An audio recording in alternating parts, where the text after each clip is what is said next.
Do you have any idea how many promises for godliness there are?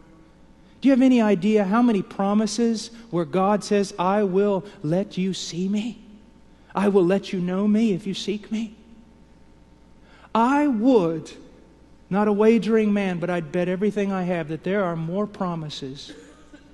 There are more promises in the Bible with regard to you growing in grace and overcoming sin and being used of God and trampling on serpents and every other sort of thing. There are enough promises there that if a man were to pray only over those promises 24 hours a day, he would have to live 10,000 lifetimes to win them, to avail himself of them. Do you understand what I'm saying?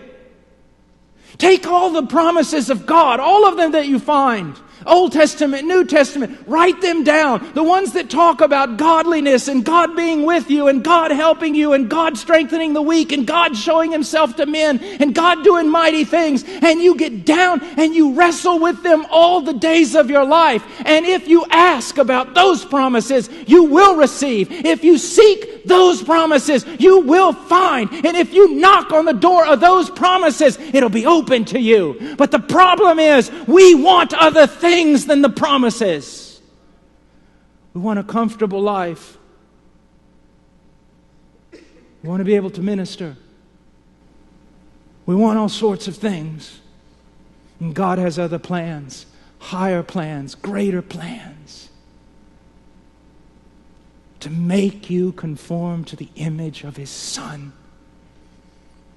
And then to use you as a treasure, as a focal point, as an illustration of just how good He is.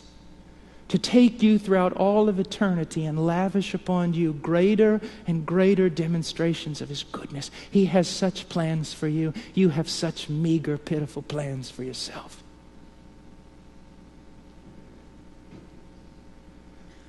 Young men, find those promises. Get down on your knees until you've availed yourself of them. Take them one at a time. Wrestle with them. Cry out to God. God, you said if I seek you, I'll find you. You said that. I seek you. I seek you.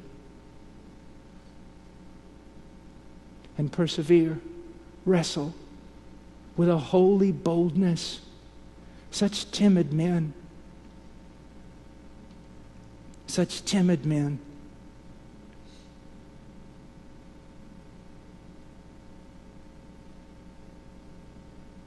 And how easy we forget, those of us who know.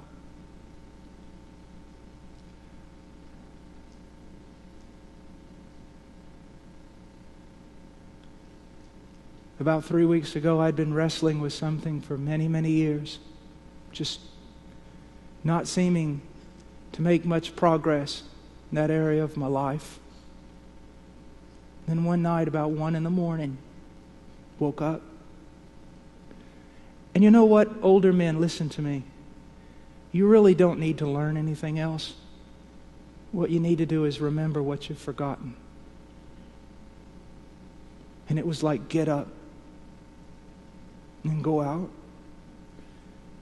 and struggle and scream and cry out to the Lord until He gives you victory over this thing.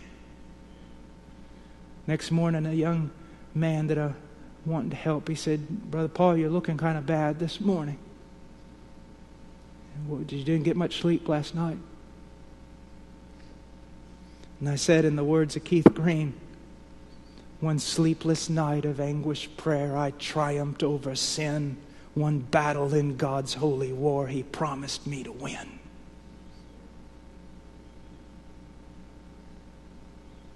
There's so many things that pick at you. Like those Canaanites in the land. Drive them out. Take God's promises and drive them out. Brother Paul, I have this one sin I can't overcome. Then fast and pray and drive it out. Grab a hold of grace. Avail yourself of promises. Be sick of the thing.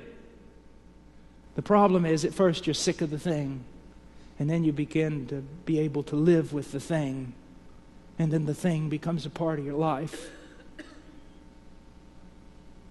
Young men, warriors, and radical Christians aren't those who listen to contemporary music and wear T-shirts with verses on the back. And it's not necessarily those who hit the streets going door to door. You give me one man who'll take the promises of God and fight through them on his knees in the darkness when no one else is around. Everything else will fall in place. There is absolutely nothing in your life that cannot be overcome